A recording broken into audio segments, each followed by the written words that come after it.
Welcome to Crimson Legacy Historians, where the past is not just remembered, but brought back to life with depth and clarity. Picture this. You are Lucius Coronius, a Roman envoy standing inside a barbarian court, and without realizing it, you have just sealed your own death. You didn't come here to negotiate, you came to command. Before you stands Queen Teuta, ruler of the Illyrian pirates, the most feared raiders of the Adriatic Sea. You speak with the confidence of Rome's rising power, your voice dripping with contempt. You tell her that if she cannot control her people, Rome will show her how authority is enforced. You expect fear, submission, silence. Instead, she smiles, not a warm smile, a thin, calculating one that never reaches her eyes. Without raising her voice, without a hint of anger, she dismisses you with a careless wave of her hand. The meeting is over. You take this as victory. You turn away, convinced your warning has landed exactly as intended. It has, just not in the way you think. You walk back toward your ship, boots thudding against the wooden pier. The Adriatic sun flashes against the water as you step onto the gangplank. You never notice the figure slipping from the shadow beneath the hull. You don't hear the blade. You only feel it. A sudden searing line of fire across your throat. Steel tears through flesh. Your breath vanishes in a wet gargle as blood floods your mouth. You collapse onto the deck, hands grasping at nothing, vision blurry. As life drains out of you, around you, the Queen's guards do nothing. They simply watch. Lucius Coronius dies choking on his own blood, the first Roman diplomat murdered in cold blood in decades. And in your final fading moments, one truth becomes horrifyingly clear. You did not intimidate the Illyrians, you provoked them. You have just dragged Rome into a war with the most dangerous sail. Oars in the ancient world. Before we dive deeper into these forgotten stories of survival, power, and brutality, if you enjoy uncovering the hidden truths of history, consider hitting that like button and subscribing for more content like this. And let me know in the comments where you're watching from. It's incredible that we're exploring these ancient moments together, across continents and centuries, because that murder in 230 BC was not just an execution, it was a declaration, a slap across the face of the Mediterranean's newest superpower. And Rome would respond with blood. Rome had just finished strangling the life out of Carthage in the First Punic War. The Senate was high on victory. They looked at the map and saw the Mediterranean as their private swimming pool. To them, the tribes across the Adriatic Sea were nothing more than a nuisance, gnats buzzing around the head of a lion. But these were no ordinary gnats. While the Roman legions were perfecting the art of infantry combat on land, the Illyrians were rewriting the rules of naval warfare. Operating from the jagged island-choked coast of modern-day Dalmatia, they had turned piracy into a state-sponsored industry. They didn't just raid for gold, they raided for survival. The rocky soil of the Balkans couldn't support large-scale agriculture, so they harvested the sea. Rye merchant ships sailing from Greece to Italy had to pass through their hunting grounds. Under King Agron, the RDI tribe had forged these desperate raiding parties into a terrifying confederacy. Agron was a warlord of the old breed, violent, charismatic, and excessively fond of unmixed wine. After a massive victory against the Atlians, he celebrated so hard that he developed piracy and died with the end days. This left the throne to his wife, Teuta. Rome saw a window of opportunity. The Senate received reports that Italian merchants were being dragged off their ships and sold into slavery. They assumed a widow regent would be easy to bully. They dispatched the Coronius brothers, two aristocrats dripping with Roman arrogance, to Scodra. The meeting was a collision of two incompatible worlds. The Romans demanded Teuta stop her subjects from piracy immediately. Teuta looked at them with genuine confusion. In Illyrian culture, piracy was a legitimate trade, a private enterprise like fishing or pottery. She explained that it was not the custom of kings to prevent their subjects from winning booty. The younger Coronius snapped. He insulted her laws, and implicitly threatened invasion. He treated her like an unruly vassal, not a sovereign queen. Teuta didn't explode in rage. She simply decided that this Roman insolence required a permanent correction. When news of the assassination reached Rome, the Senate was stunned into silence. Killing an envoy was a violation of Xenia, the sacred law of nations that protected diplomats even among enemies. It was an act of war, so blatant, so personal that it bypassed all political debate. The legions were mobilized, the fleet was launched. Rome prepared to crush the barbarian queen, but as the heavy Roman quinquer lumbered into the Adriatic, they discovered a terrifying truth. They weren't fighting a disorganized rabble. They were sailing into a labyrinth defended by a people who knew every current, every hidden cove, and very way to kill a slow-moving giant.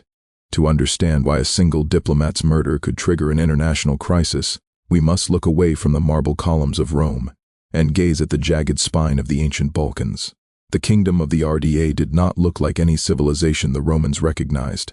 There were no grand forums, no paved roads stretching to the horizon, and no senate debating philosophy. Instead, the Illyrian power base was carved directly into the living rock of the Dalmatian coast. Geography is destiny, and nowhere was this truer than in Illyria. The Dinaric Alps form a massive, impenetrable wall separating the coast from the interior. For a Roman general, this terrain was a nightmare of logistical bottlenecks and ambush points.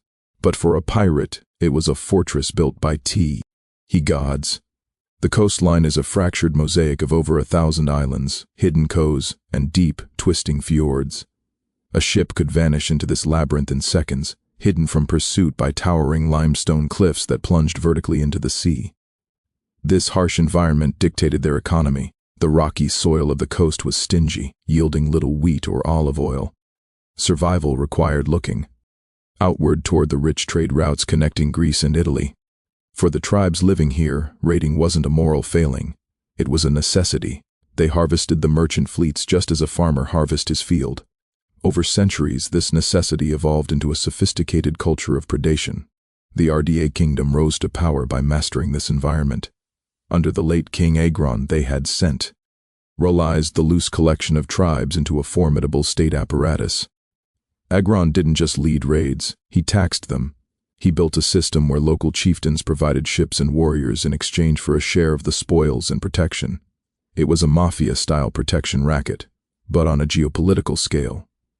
When Teuta assumed the regency for her young stepson Pin, she inherited this volatile machine. Her position was far more precarious than the Romans realized. In the hyper-masculine warrior culture of the Illyrians, a leader maintained power solely through the distribution of wealth. If Teuta had bowed to Roman demands and stopped the piracy, she would have cut off the flow of gold and slaves that kept her chieftains loyal. The moment she ordered the fleets to dock, she would have faced a mutiny. Her refusal to Quirinius wasn't just arrogance, it was a calculation for political survival. Teuta had to prove she was strong enough to fill Agron's boots. She authorized aggressive expansions southwards, targeting the wealthy Greek colonies that dotted the coast. Her commanders besieged the island of Issa and attacked the city of Epidamnos. These weren't chaotic skirmishes. The Illyrians employed siege engines, coordinated infantry maneuvers, and psychological warfare. They terrified the Greeks not just with their violence, but with their discipline. The court at Skadra reflected this martial focus. It was a place where wine flowed as freely as blood. The Illyrians were famous or infamous throughout antiquity for their drinking culture. Even the Greeks who loved their wine were appalled by the Illyrian habit of drinking unmixed wine in massive quantities, leading to rowdy feasts where business and violence often intermingled. It was in this atmosphere of intoxicated aggression that Teuta held court, surrounded by warriors who measured a leader's worth by the terror they could inflict on the enemy. Rome saw a barbarian woman. In reality, they were facing a cornered tiger. Teuta Company controlled a network of fortified harbors stretching from modern-day Split down to Duras. Her pirate empire was a nimble, decentralized hydra. You could burn one village, sink one fleet, but the hydra would simply withdraw into the mountains or slip behind an island, waiting for the storm to pass. The Romans were bringing a hammer to kill a swarm of wasps. They were about to learn that brute force it's useless when your enemy refuses to stand still. When the Roman navy finally launched its counterattack, they brought the heavyweight champions of the Mediterranean to the fight. The Queen Teuta. These were floating fortresses powered by nearly 300 oarsmen, designed to smash into enemy hulls with the force of a battering ram. A single Roman ship was a masterpiece of engineering, carrying a complement of 120 marines ready to board and butcher anything in their path. Against Carthage, this strategy of brute force had worked. But the Adriatic was not the open ocean, and the Illyrians were not interested in a fair fight. Deep within the shipyards of the Illyrians, a tribe renowned for their naval ingenuity, the Illyrians had perfected a weapon that would change maritime history. They called it the imbus. If the Roman quinquer was a sledgehammer, the libus was a switchblade. It was small, undecked, and powered by a single bank of OES, usually with only 50 men. It had no heavy ram, no towering castles, and no heavy armor. To a Roman admiral, it looked like a toy. This underestimation was fatal. The limus possessed one attribute that the Romans could not replicate: speed. These vessels were signed with a shallow draft, allowing them to skim over hidden reefs and vanish up shallow river deltas where the heavy Roman quay would run ground. In the choppy, unpredictable waters of the Dalmatian coast, the limus danced while the King Carum stumbled. The Illyrian tactics were a form of naval guerrilla warfare. They never lined up for the decisive set-piece battles the Romans adored. Instead, they operated in wolf packs. 4 or 5 lembi would rush a single isolated Roman transport. They didn't ram, they swarmed. Using their speed, they would pull alongside, lash the ships together, and flood the enemy deck with fierce infantry before the Romans could even rotate their heavy ballistae. It was a nightmare of mathematics. A Roman warship cost a fortune to build and months to crew. An Illyrian limus could be built in weeks from local timber and crewed by any Vils fisherman. Teuta could lose 10 ships to sink 1 Roman vessel and still come out ahead in the exchange. This technology was so effective that it terrified the merchant world. The limus didn't just stay in the Adriatic. Raids were reported as far south as the Pelpine. The Illyrians had democratized naval violence. You didn't need a state treasury to threaten an empire. You just needed a fast boat and 50 hungry men. Rome found itself boxing with a shadow. The legions would land on an island only to find the villages empty and the Illyrian fleet already gone, sailing downwind to raid the very supply lines the Romans had just left behind. The invincible Roman navy was bleeding from 1,000 paper cuts, unable to pin down an enemy that refused to play by the rules of civilized warfare. The Senate realized too late that they weren't fighting a nation. They were fighting a methodology. To win, they would need more than just wood and iron. They would need treachery. In 229 BC, the Roman Republic stopped swatting at the flies and decided to burn down the forest. The Senate authorized a force that was terrifying in its SS, 200 warships and 20,000 infantry led by both consuls simultaneously. This was not a policing action. It was an annihilation force. The sheer displacement of water caused by the Roman fleet as it crossed the Otranto Strait sent a message that vibrated through the wooden hulls of every Illyrian ship.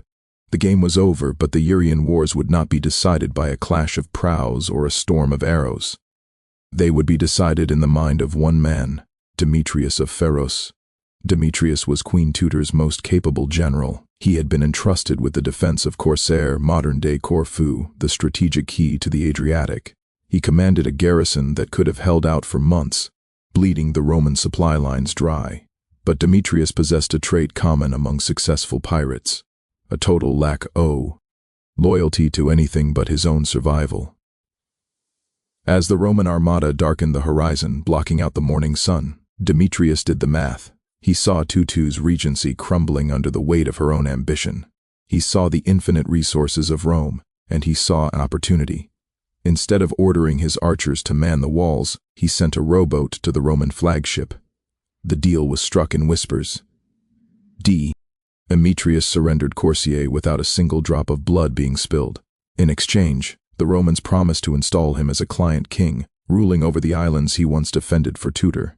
It was a master stroke of Roman statecraft. They didn't just defeat the Illyrians, they decapitated them. With Corsair gone, the Illyrian defense line shattered like glass. The Roman legions landed and swept north. Acting less like an army and more like a force of nature, city after city, Epidamnos Apollonia, Issa threw open their gates, eager to distance themselves from the pirate queen. The Romans accepted their surreners and kept marching, driving Teuta further and further into the wild interior. Teuta herself retreated to the fortress of Risen, tucked deep inside the twisting bay of Cotter. It was a natural stronghold, but she was isolated. Her allies had defected, her fleet was scattered, and her trusted general was now guiding the Roman legions to her doorstep. In 228 BC, she capitulated. The peace treaty was humiliating. Teuta was forced to abdicate her claims on the Greek cities, pay a crippling tribute, and most painfully accept a limit on her navy. No more than 2 unarmed Illyrian ships, air allowed to sail south of Lycis. The pirate empire was effectively grounded. Rome declared victory, packed up its legions, and sailed home. Believing the Illyrian problem was solved, they left Demetrius of Pharos in charge, a puppet to watch over the Adriatic. But they had forgotten a fundamental rule of keeping wild animals. A wolf that bites its master once will inevitably bite again. Demetrius didn't want to be a puppet. He wanted to be a king. And while Rome turned its back to face a new threat rising in Carthage, the traitor began to sharpen his knives. History rarely offers a perfect villain, but Demetrius comes close. He was the ultimate survivor, a man who viewed loyalty as a currency to be spent, not saved. While Rome was paralyzed by the terrifying news that a Carthaginian general, named Hannibal, was marching war elephants towards the Alps, Demetrius decided the time had come to cash in his chips. He had been installed by the Senate to keep the Adriatic quiet. Instead, he turned it into his private kingdom. Betting that Rome was too distracted by the existential threat of Carthage to notice a few broken rules, Demetrius tore up the peace treaty of 228 BC. He didn't just cross the forbidden line of Lycis. He sailed past it with 50 warships, raiding the Cyclades and terrorizing the Roman allies in Greece. He didn't stop at piracy. To secure his position, he married into the royal family of Macedonia, forging an alliance with King Philip V. This was Rome's worst nightmare realized, a bridge between the chaotic naval power of the Illyrians and the disciplined phalanxes of the East. Demetrius was no longer a pirate. He was a geopolitical architect building an anti-Roman coalition. The Second Illyrian War was Rome's frantic attempt to close the back door before the house burned down. The Senate knew they couldn't fight Hannibal in Italy if their supply lines across the Adriatic were being severed by Demetrius.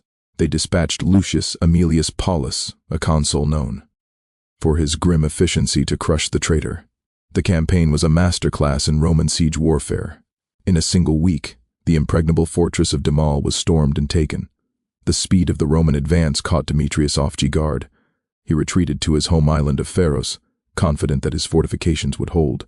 But the Romans didn't bother with a long siege. They staged a fake landing to draw Demetrius's troops out of the city, then ambushed them from the rear with a hidden force. Caught in a pincer movement, the king of the Adriatic saw his army evaporate. But true to his nature, Demetrius didn't die with his men. While his soldiers were being slaughtered, he slipped away to a waiting ship and fled to the court of Philip V in Macedonia. Rome had won again, securing the Adriatic, just in time to face Hannibal. But the victory was incomplete. By letting Demetrius escape, they allowed a virus to spread.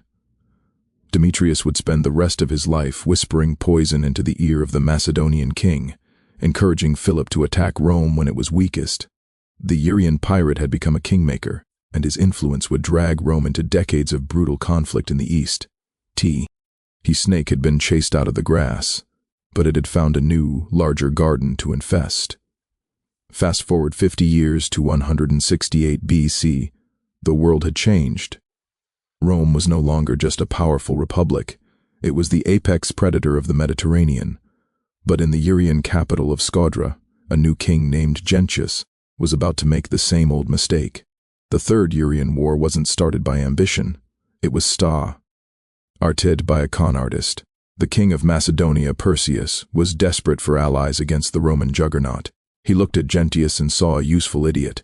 Perseus offered the Illyrian king a staggering sum of 300 talents of silver to switch sides and attack Rome. The negotiation that followed is one of the most tragic comedies in ancient history. Gentius, wary of empty promises, demanded to see the MO. Nay, first, Perseus's envoys actually brought the silver to Illyria, allowing Gentius to stamp his royal seal on the wax safeguarding the treasure. Satisfied that the fortune was his, Gentius committed the one act that would make his betrayal irreversible. He arrested 2 Roman ambassadors and threw them into prison. It was the point of no return. But the moment news of the arrests reached Macedonia, Perseus pulled the rug out. He ordered the bearers of the silver to turn around and bring the money back home. He reasoned that Gentius was now already at war with Rome and didn't need to be paid to fight. Gentius had sold his kingdom for a fortune he never touched. The Roman response was terrifying in its speed. The Senate didn't send a consul this time. They sent a prior named Anicius Gallus. Anicius didn't bother with complex maneuvers. He launched a blitzkrieg that would make modern generals envious. The entire war lasted only 30 days. Let that sink in. The Illyrian kingdom, which had terrified the Adriatic for a century, was dismantled in a single month. Gentius retreated behind the massive cyclopean walls of Scodra, hoping to withstand a siege. But his heart wasn't in it. His army was demoralized, his treasury was empty, and the Roman legions were relentless. The end was pathetic rather than heroic. Gentius asked for a 3-day truce to consider his options, hoping that a relief army would miraculously appear. He spent those 3 days waiting, likely drinking heavily, watching the horizon. No one came. When the truce expired, he didn't sally out for a glorious last stand. He elked out of the gates, fell to his knees in the dust before the Roman pra, and begged for his life. Rome was not merciful. The kingdom was dissolved. Gentius and his entire family were shackled and paraded through the streets of Rome in Anicius's triumph. As the crowds cheered the sight of the barbarian king in chains, the independent history of Illyria came to a whimpering end. The pirate empire as dead. But for the common people left behind in the Balkans, the real horror was just beginning. The war was over, but the exploitation had just begun. When the legions marched home, they left behind something far more dangerous than soldiers: the accountants. Rome did not annex Illyria to build schools or roads. They came to drain it. The Senate applied their favorite geopolitical formula, David Temper, which means divide and rule. The once unified kingdom was sliced into 3 separate autonomous districts. It was a calculated amputation. Rome for bad marriage and trade between these districts. If you were an Aryan in the north, your cousin in the south might as well have lived on the moon. The goal was to shatter the national identity that had produced kings like Agr and queens like T. But political division was just the appetizer. The main course was economic extraction. The Romans arrived with an insatiable hunger for silver, and the ancient Balkans were sitting on veins of it. To manage this, the Senate didn't use government officials. They leased the collection of taxes and the operation of mines to private corporations known as the publicani. These were the venture capi, talists of the ancient world, but armed with swords. They bid for contracts in Rome, paying the state up front, which meant every denarius they squeezed out of the Illyrian population above that bid was pure profit. The result was industrial-scale horror. The Roman economy in the provinces was fueled by a machine that consumed human beings. Thousands of Illyrian warriors, once the proud masters of the Adriatic, were marched into the dark, suffocating tunnels of the silver mines. Working conditions were a slow death sentence. The tunnels were narrow, unventilated, and lit only by flickering oil lamps that burned up the scarce oxygen. Miners worked in shifts that lasted for days, chipping away at the rock while inhaling silica dust that turned their lungs to stone. If the rock didn't kill them, brutality did. The publicani employed private security forces who enforced quotas with whips and clubs. There was no oversight, there were no human rights, there was only the quota. The wealth extracted from these hills paved the streets of Rome and funded the gladiator games that entertained the mob. But back in Illyria, the Pax Romana, or Roman peace, felt like a suffocating blanket. The publican seized land, confiscated livestock, and levied taxes on everything from the number of columns in your house to the number of slaves you owned. If you couldn't pay, you became the commodity. For over a century, the pressure built. The Illyrians were beaten, divided, and enslaved. But they were not broken. Beneath the surface, in the secret mountain passes and the deep forests where the Roman tax company, lectors dared not go. The old stories were still told. The memory of the Lembus and the freedom of the sea didn't die. It went underground. Rome thought they were managing a colony. In reality, they were sitting on a powder keg and the fuse was burning down towards the greatest explosion the empire would ever face. By 6 AD, the Roman Republic had become an empire ruled by the first emperor August.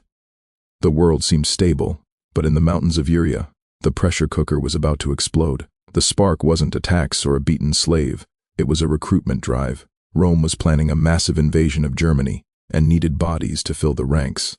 They turned to their warlike subjects in the Balkans, demanding a levy of auxiliary troops. The Illyrians gathered as ordered. They stood in the IR formations, holding Roman-issued swords, wearing Roman armor, and drilled in Roman tactics. But as they looked at the recruiting officers barking orders, a dangerous realization swept through the ranks. We are armed, we are trained, and there are more of us than them. The rebellion began not with a whisper, but with a roar. Led by a chieftain named Bat the Dityot, the Illyrians turned their weapons against their officers. Within days, the revolt spread like a wildfire in a drought. Another leader, Batau of the Bruce, joined the cause. The two Bats united the tribes in a way that neither Agron nor Teuta ever could. This was the Bellum Baton, Arnhem, or the War of the Bee. It wasn't a distant border skirmish, it was an existential crisis. The rebels weren't just defending their homes, they were marching on Italy. Panic gripped Rome. For the first time in centuries, the Senate debated in terror. Emperor Augustus, usually the picture of stoic calm, stood before the Senate and declared that unless drastic measures were taken, the enemy could be within sight of Rome within 10 days. The empire went into total mobilization. Rome stripped the provinces of their garrisons. They bought freedom for thousands of slaves just to put bodies in uniforms. The future emperor, Tiberius, was recalled from the German front to lead the defense. What followed was the most brutal conflict Rome would fight until the barbarian invasion centuries later. Rome ultimately fielded 15 legions, over half of their entire military strength, along with an equal number of auxiliaries. We're talking about nearly 200,000 men deployed to crush a piece of land the size of modern Bosnia. The war dragged on for 3 bloody years. The Illyrians fought with the ferocity of men who knew this was their last chance. They used the terrain, luring the heavy Roman columns into mountain ambushes and cutting off their supply lines. Rome couldn't win by battle, so they won by starvation. Tiberius adopted a scorched earth policy, burning every village, slaughtering every herd of cattle, and destroying every crop. Finally, in 9 AD, Batau the Dityot surrendered at the fortress of Andetrium. When Tiberius asked him why his people had rebelled with such savagery, Batau delivered one of history's most cutting lines. "You Romans are to blame, for you send as guardians of your flocks not dogs or shepherds, but wolves." But the reverend was crushed, but the cost was astronomical. The Illyrians had proven that they were the toughest fighters in the known world. And Rome, ever the pragmatist, decided that if they couldn't destroy this spirit, they would buy it. 2 centuries after Bau's revolt, the Roman Empire was not ruling the world. It was being eaten alive. This was the crisis of the 3rd century, a 50-year nightmare where Rome faced civil war, plague, economic collapse, and invasion on every front. The soft, towering elites of the Senate were powerless to stop the bleeding. The empire had split into 3 fractured chunks, and the end of Rome seemed inevitable. But salvation didn't come from the noble families of Italy. It came from the hard limestone hills of the ancient Balkans. After the Great Revolt, Rome had learned its lesson. Instead of fighting the Illyrians, they recruited them. The legions became filled with men from Dalmatia and Pannonia, men who grew up in the saddle, worshipped soldier gods, and viewed war as a natural state of being. By the mid-3rd century, the Roman army was effectively an army, and since the army now chose the emperor, the barbarians effectively took over the throne. Enter Aurelian. Born to a humble peasant family in Illyria, he rose through the ranks not by lineage, but by the sheer number of enemies he killed. His men called him Manu Adam, which means hand on hilt, because he was never without his weapon. When he seized the purple in 270 AD, he inherited a corpse. The empire was broken. The Goths were ravaging the north. Queen Zenobia of Palmyra had stolen the wealthy east, and a breakaway GIC empire controlled the west. Aurelian didn't negotiate. He went to work. In a whirlwind campaign that lasted just 5 years, he did the impossible. He crushed the Goths. He marched east and shattered Zenobia's armies in the Syrian desert. He turned west and forced the GIC user to their knees. He stitched the bleeding pieces of the map back together with iron thread. He returned to Rome, the Senate, The descendants of the men who had sneered at Teuta had no choice but to bow before this rough-spoken soldier.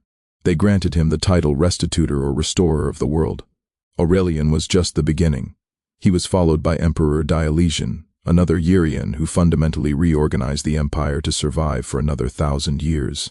The irony is staggering. The very people Rome had tried to exterminate in the pirate wars had become the only ones strong enough to save the idea of Rome. The Illyrians didn't just conquer the empire from within, they became the empire. The wolves had become the shepherds, and without them, the light of Western civilization would have been extinguished centuries earlier. The final victory of the Illyrians was not written in blood, but in stone. And it didn't happen in Rome. In the early 4th century, Constantine the Great, born in Nessus, a city deep in the heart of the Illyrian lands, made a decision that would dictate the course of human history. He decided that Rome, the city of the 7 hills, was no longer worthy of being the capital of the world. He looked east. He built a new Rome on the Bosphorus, a city that would bear his name, Constantinople. This was the ultimate subversion. The Illyrian emperors didn't just save the empire, they stole it. They took the center of gravity away from the Italian aristocrats who had once called them pirates, and moved it to their own backyard, the Byzantine Empire that followed, which preserved the light of classical civilization for another 1,000 years, while Western Europe fell into the Dark Ages, was built on foundations laid by Illyrian pragmatism and military genius. Even Justinian the Great, the emperor who built the Hagia Sophia and codified the laws that still underpin modern legal systems, was born a peasant in the Illyrian region of Dardania. So what happened to the people themselves? Did they vanish? History is often written by the conquerors, and when the Slavs swept into the Balkans in the 6th and 7th centuries, the Illyrian name faded from the maps. But a people who survived, the Greeks, the Celts, and the Romans, do not simply disappear. Linguists and historians trace a direct line from the ancient Illyrians to the modern Albanian people. The Albanian language is a unique branch on the Indo-European tree, a living fossil that likely preserves the SPE of the tribes that once defied the legions in the high mountains of Albania and Kosovo. The traditions of the clan, the fierce code of honor known as the Karnun, and the unyielding spirit of independence echo the world of Queen Teuta and King Agron. The story of the Illyrians is the ultimate underdog epic. They started as the enemies of Rome, the barbarian, the pirate. They were defeated, partitioned, and enslaved, but they refused to be erased.